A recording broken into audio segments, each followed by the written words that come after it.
কবে থেকে ঠাকুর দেখতে বেরোবো ঠিক করতেই পারছিলাম না। অবশেষে আজ তৃতীয়ার দিন সন্ধেবেলা আমরা ঠিক করলাম যে একটু ঘুরেই আসা যাক। আমি ভেবেছিলাম কাছাকাছি কোথাও যাব, কিন্তু মৈত্রীর ইচ্ছা অর্জুনপুরের ঠাকুরটা একবার দেখতে যাবে।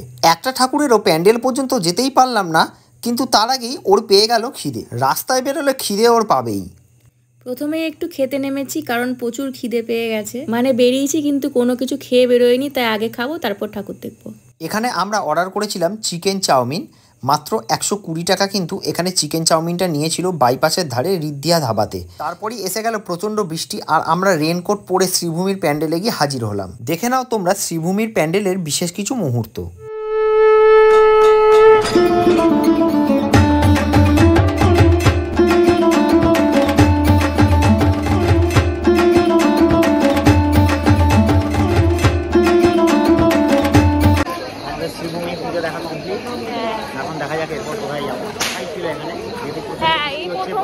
শ্রীভূমিতে আমরা লাইন দিইনি, এটা সব থেকে বড় কথা। বৃষ্টি হচ্ছে তাই একদম ফাঁকা। হ্যাঁ, বৃষ্টি পড়ছে একদম ফাঁকা, একদিকে ভালোই হয়ে যাচ্ছে। এরপর আমরা চলে গেলাম দমদম পার্কে, দমদম পার্কের ঠাকুরগুলো দেখার জন্য। এবার তোমাদেরকে দেখিয়ে দিই দমদম পার্কের তরুণ সংঘের পুজো প্যান্ডেল।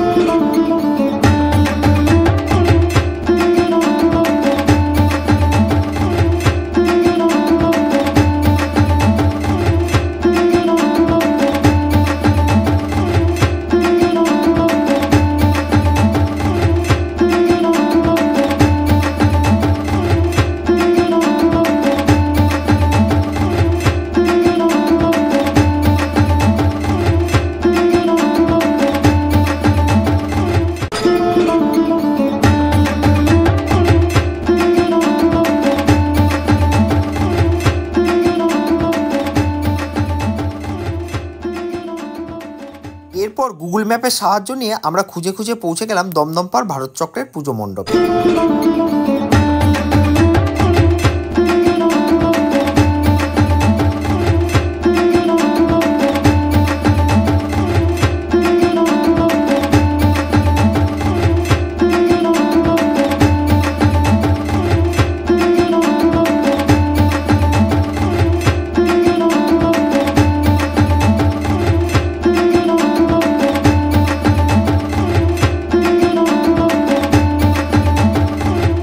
এবারে কি খাবে?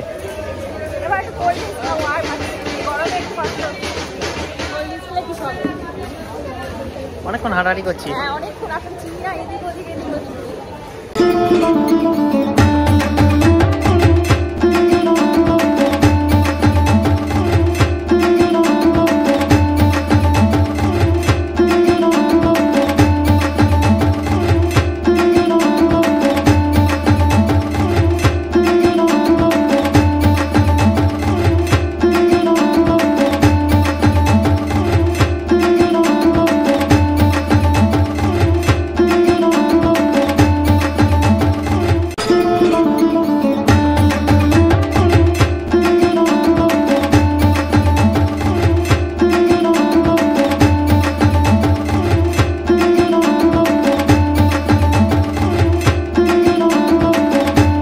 এখন আমরা এসে গেছি অর্জুনপুর আমরা সবাই ক্লাবে, সেই ভাইরাল অর্জুনপুর, যেটা এবছরে কলকাতার একটা বিখ্যাত পুজো, মানে খুবই ফেমাস হয়েছে এই পুজোটা।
বিপদ কিছুতেই আমার পিছন ছাড়ে না।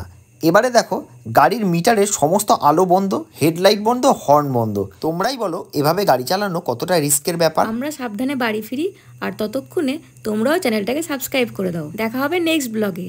বাই।